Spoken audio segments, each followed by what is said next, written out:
Okay, John, so tell me, what kind of measurements do you think the US government should be taking into preventing the inflation right now going to college student funds? Así que, John, ¿me podéis decir qué tipo de medidas debería tomar el gobierno estadounidense para prevenir el aumento de la matrícula de la deuda estudiantil? Bueno, el aumento de la matrícula es riesgoso debido a que los estudiantes podrían optar por no tomar una educación universitaria a tiempo completo con el fin de ayudar a sus familias y no caer en una deuda estudiantil inminente. Well, I believe that student debt should be a little risky because it might avoid and prevent students from taking a full-time education, and instead they'll go through the path of helping their families full-time and provide for them. Además, empatizo completamente con los estudiantes. No puedo hablar por el gobierno de Estados Unidos. Also, I empathize completely with the students, and I can't speak for the US government, but Por eso es que me he decidido unir a programas locales en búsqueda de becas para ayudar a los estudiantes. and that's why I decided to partnership with the local states and their scholarships, so I can provide and give scholarships again to students. I understand your position as well, Mr. John, and I must say, I really admire what you're doing here, and I really wish to partake in it. Quiero decir, señor John, de que realmente lo admiro y realmente deseo participar en esto. I want us to see the success of this experiment and see where we can get this. Me gustaría ver el éxito de este experimento y para ver a dónde podemos llegar. El sentimiento de conmutación escribe que tengo un excelente día. El sentimiento es muy obvio, Kevin. Have a lovely day. Thank you, man. Muchas gracias. That was an amazing performance, Mr. Viano. Though I gotta say, I was surprised by you accepting my invitation. I thought you only took conference meetings. It was my pleasure to help you. And yes, even though I only take conference meetings with the United Nations at the moment, I have a lot of experience with it, so I can always help you when you need me. That's impressive, though, if you don't mind me asking, what was your purpose for chasing this position with the United Nations?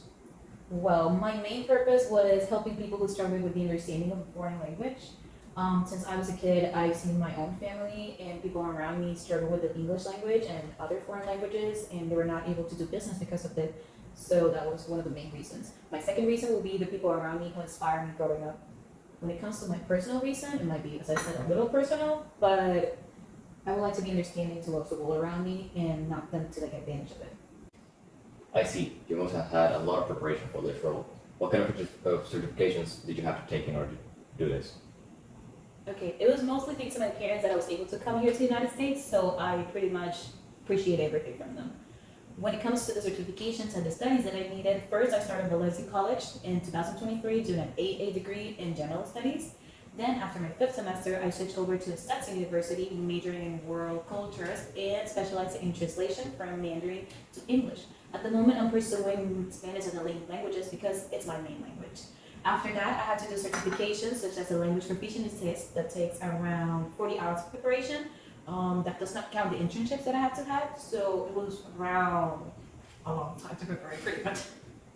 Oh, I see. That really sounds like a lot. That explains why most of the people in your area are seniors.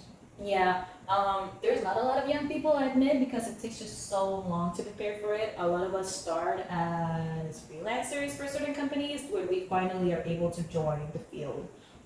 For example, it took me around 10 years, including my main language study, which was Mandarin, to be able to certificate in all of this. So, Paul, taking into consideration the conversation I had with Mr. John today, how were you able to afford your scholarship? Did you have any government help? Okay, I believe that the conversation that we had today with Mr. John was very successful, and I have really high hopes on it.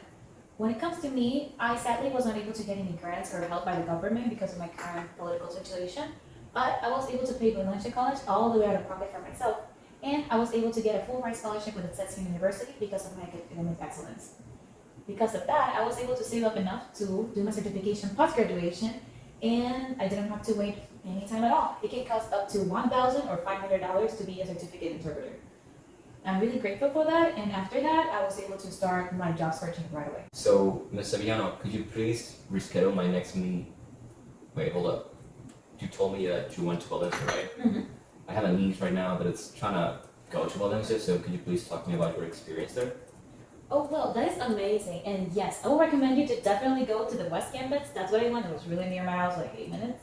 It was an amazing experience. If you want mostly like a multicultural space, if you want open places with trees, it's really, really pretty. And the parking is super easy, which was a really good factor for me.